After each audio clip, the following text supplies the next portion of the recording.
During the operation of a diesel generator set, if the genset temperature is too high, it can lead to abnormal fuel combustion, increased fuel consumption, and decreased genset power.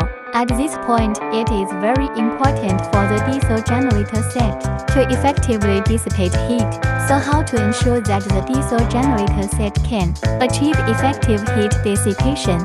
Users who use high-power diesel generator sets are advised to install cooling water towers, ensure smooth airflow in the diesel generator room, and install ventilation fans. Add air cooling effect to the generator. That is, add a fan to blow air towards the generator, and the positioning of the fan and air inlet must ensure that the ventilation airflow passes through the generator set. Check whether the bearing assembly of the diesel generator is correct and whether the oil grade is selected correctly.